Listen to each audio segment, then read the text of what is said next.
The water level is high here in the Rupununi River. It's the rainy season in Guyana, and the small settlement of Awarme is more isolated than at other times of the year. It's a 3-hour canoe trip to the nearest village.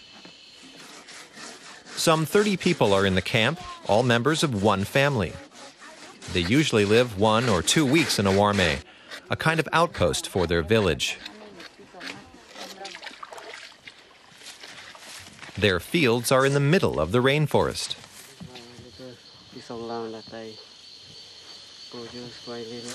Their main crop is cassava. The soil is free of chemical fertilizers. The first crop would give you very, very good bearings because of fertile. And the second crop, third crops, and then it kind of like fade away, and then we left that patch of a little farm, and then we move it to use another one again. And then after 5 years, 6 years, or maybe 10 years back, we move in, come back to the same old patch again. The indigenous people of Guyana call themselves Amerindians. They've lived here in the rainforest for centuries.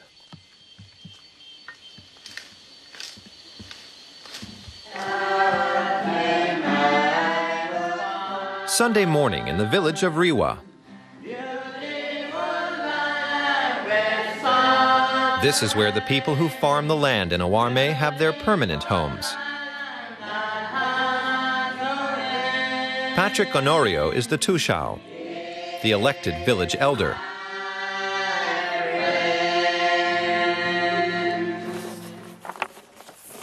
The villagers own some 730 square kilometers of land. That's an area as large as the city of Hamburg. An oil company recently offered to pay for drilling rights, but didn't get anywhere. I want the money, but later on it will affect the future, or if they pollute the water, the wildlife or fish will die. So I have to send them back. I couldn't agree about them, so I send them back. The Amerindians have heard a lot about global warming and climate protection in recent years. And they've also noticed that things have changed around them.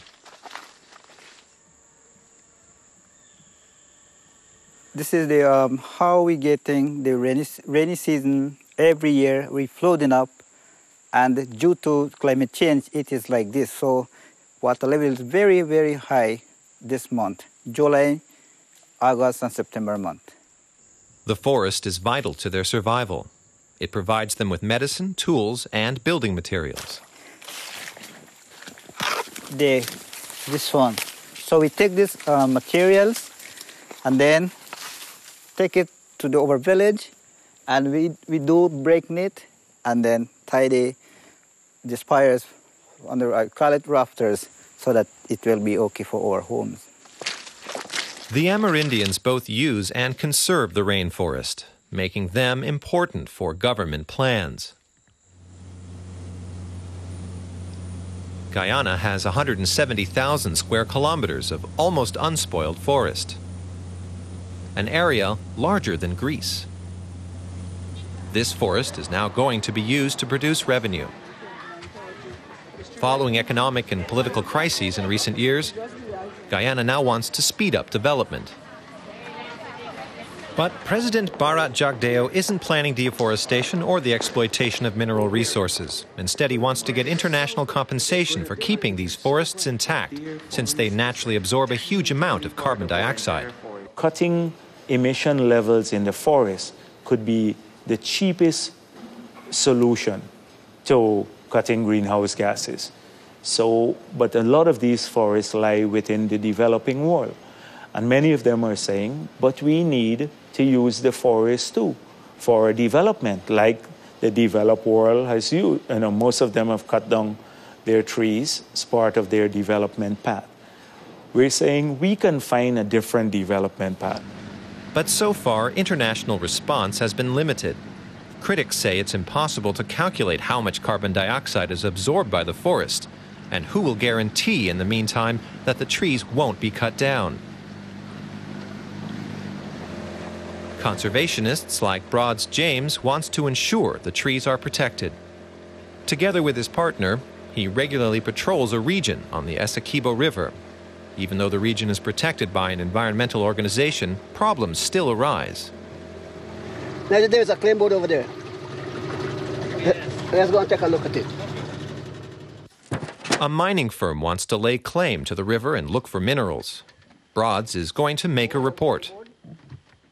If you start mining, well then you will pollute the whole river, spill some mercury, some other chemical, which is cyanide, which is not good for the people who is downstream.